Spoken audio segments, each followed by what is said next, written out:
Welcome to 20 Minutes with 2020 Mendocino. It's the end of the year, guys. It's been a really long, stressful year for most of us, but we want to cap it off with some great news. Just a heads up, if you're in Oklahoma, the Organics OKC Grow Off Show Off signups are still going for the rest of the week. About half of the entries have already been claimed. So don't miss your chance to give Girl Crush a grow in a 1 liter container. It's going to be a really cool grow off. Also on 12/31, we will be releasing 3 new strains. The long awaited Glue Sniffer Femmes, the S1 of our hyper lightning quick breeder cut. Also MMXX, our namesake strain, Roman numerals 2020. That is Sour Snow times the Whip Femmes. We've never released either of those pedigree breeders in pure form, but you get the best selection of both put together. These strains have been a part of 2020's history for over the last decade. So some really strong work lines that are going to do amazing for you. And then another quick one we got going is 5G. So that's GMO times the whip. Those are regs and are very limited. So whatever gets out there will probably go very, very quick. So make sure you get your hands on those as soon as they drop. Also, as many of you guys have seen on our Instagram recently, we just dropped the information on this year's Free the Seed campaign, which we are calling the Great American Autoflower Race. So make sure to click the link for that and check it out. We will be discussing that after the second part of this episode. That'll be the following episode. We'll cover the new drops that I just mentioned, and we'll go into detail on the Great American Autoflower Race and how you can get your hands on the first ever 2020 autoflowers that will be released early 2021. So without further ado, let's go into the episode. Thank you.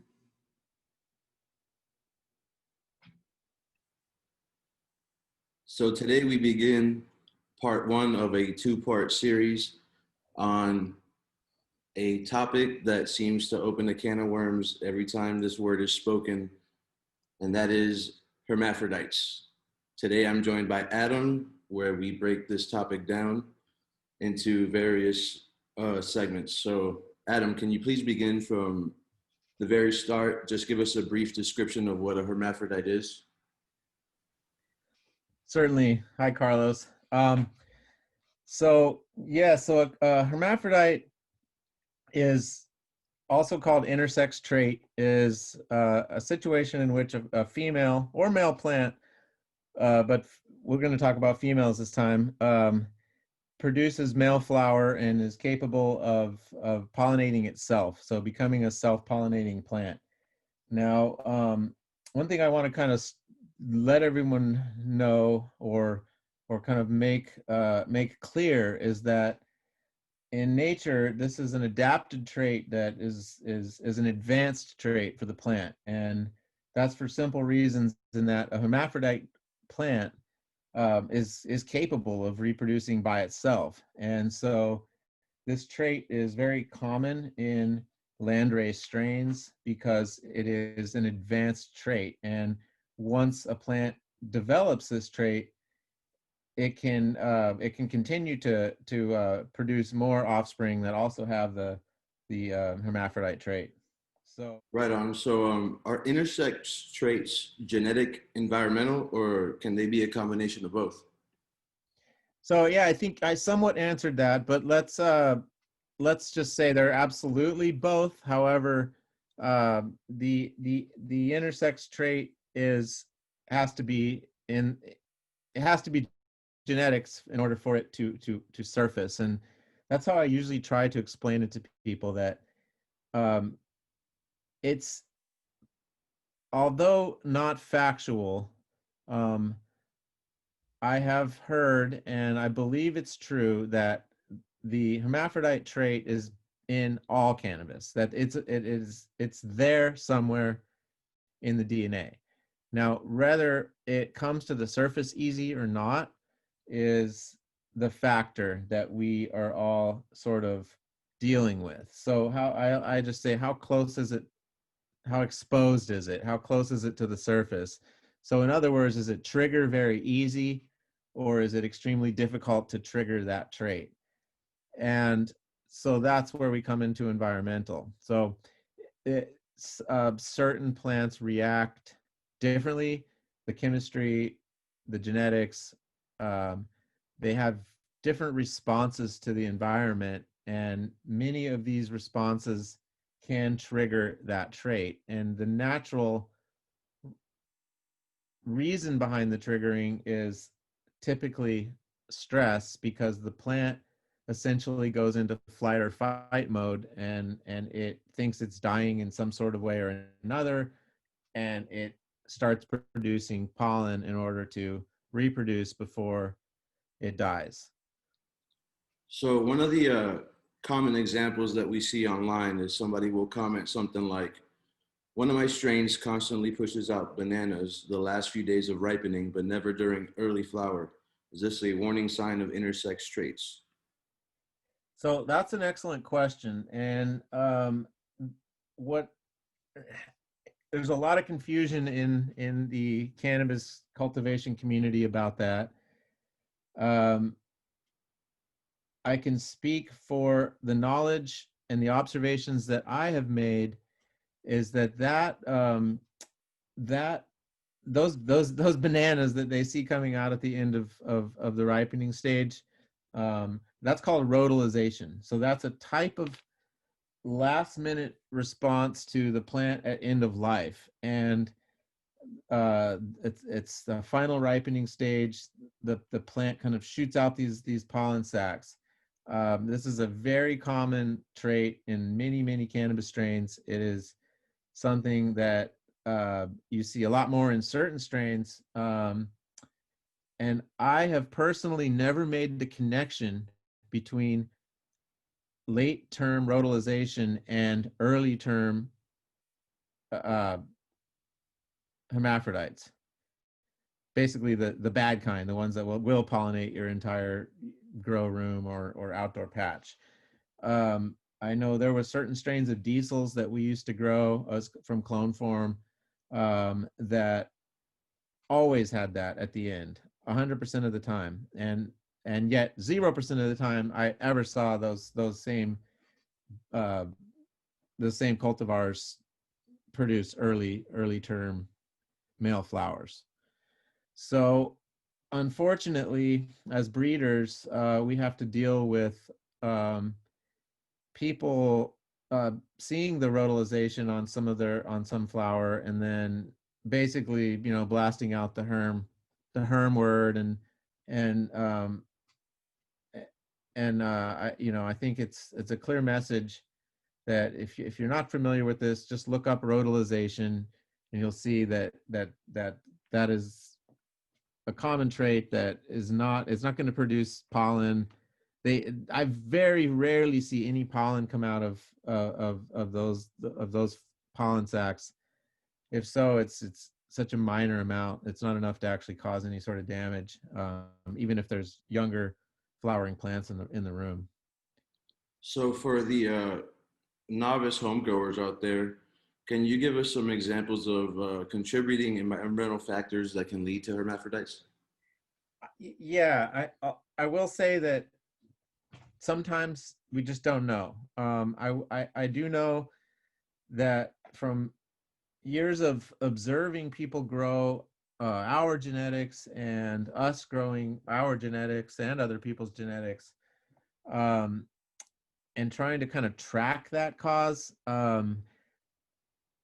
High heat is certainly one that I've associated it with.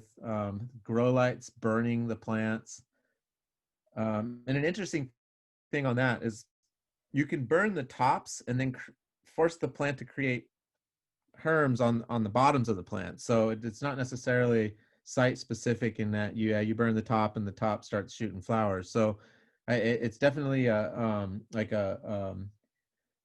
hormonal or a trigger that's systemic throughout the plant, and not just the specific site of damage.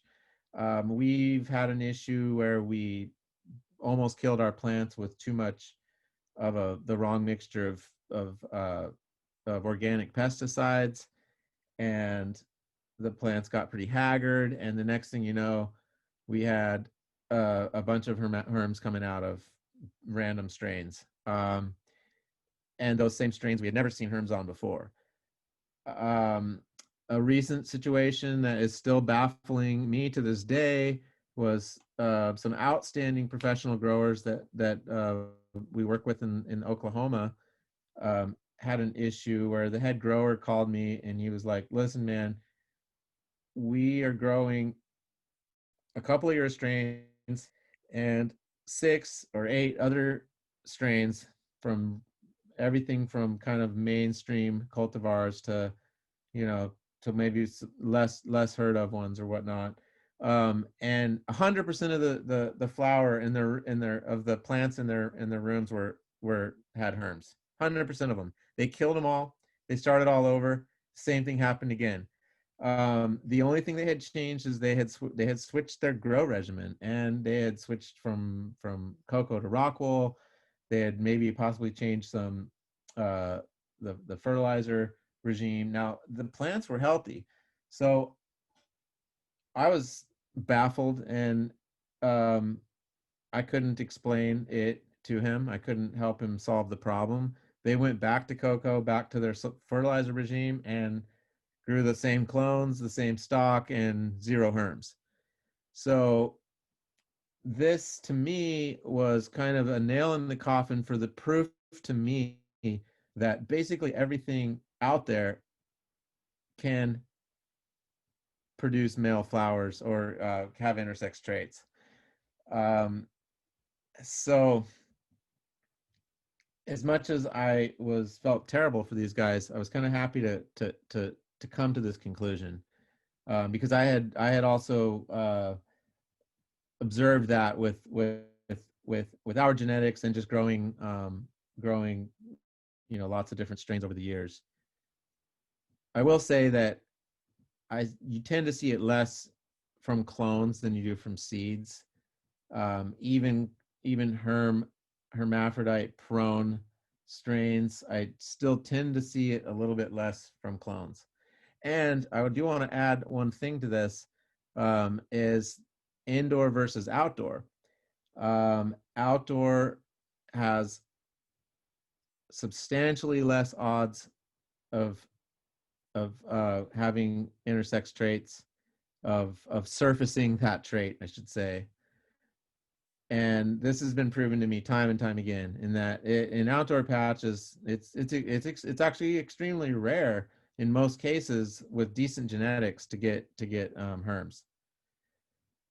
Short of maybe if you were like have some serious light issues or something, which I've never had, so I can't say that. But we've had farmers grow literally thousands of our seeds, regs and FIMS, and the report comes back 0 herms. Yeah, didn't see a single one. Now, if you grew thousands of our seeds indoors, there's going to be some herms that pop out. I mean, that's just a fact. So this is a big disadvantage for breeders who are breeding outdoors only, in outdoor environments only, because it's difficult for them to pinpoint strains with that trait. Now, we'll talk about that in the next episode, because I know we plan on making this 2 episodes, and the next episode is going to be more about the breeding aspect with herms. So let's move on to the next question. So if I were a novice grower and I see some intersex traits on my plants, do I have to destroy them? Well, that's a great question. So the answer is definitely not. And I've can't tell you how many times I've seen people kill plants because of a few male flowers popping out. Now, if you plan on breeding with it, so I'm going to backstep a minute. If you plan on breeding with it and you see herm flowers, yeah, you definitely want to destroy the plant. I mean, that's a huge disservice to the community to breed with a plant such as that. But no, oftentimes, especially if there was some sort of environmental trigger that was maybe even just as much as overwatering, underwatering, or like a certain spray, or even an issue with lighting that might have occurred, um, you can pick them off a lot of times and they don't come back. I've seen it many times. Pick a few off especially if they're not bad. I mean, when they're bad, and there's not much you can do. I mean, if half the plant's got flowers coming out of it, uh, and they're coming out of the buds and everywhere, yeah, you don't. It's not worth the risk, especially if you've got other plants in there that you're trying to keep from getting pollinated. So, um,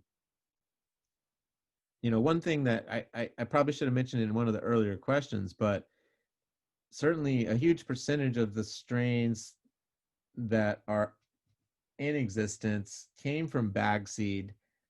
And there's a very high chance that bag seed was produced from a hermaphrodite. So, by nature, again, as I said in the beginning, the hermaphrodite trait is an advanced trait for the cannabis plant. So it will seek its way into and back into the genetics in any way possible. And that is one way that it's done a very good job of bypassing human intervention and basically creating random seeds in a grow room that people may or may not even know about, and then ending up in somebody's bag.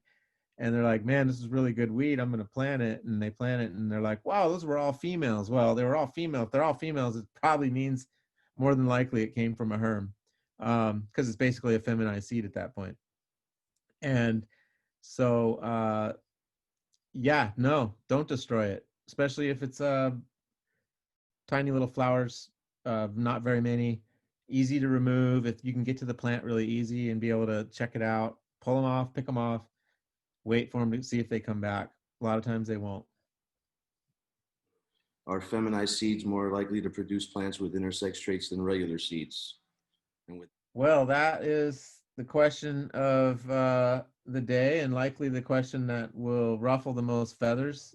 Something that I certainly try not to do, but I will state with absolute certainty that the answer is no. Feminized seeds are not more likely or as likely to produce plants with intersex traits than regular seeds. Now, I'm going to go into this in episode 2 a little bit, but I think this is a good cap to episode 1, and that the reason it was already answered in here. In fact, it was answered in the last question, in that a lot of feminized seeds that are either produced on purpose or on accident came from hermaphrodite plants. And so, again, you have a bunch of bag seed and you decide to grow it and they're all females, that there's basically 100% guaranteed that came from a hermaphrodite plant.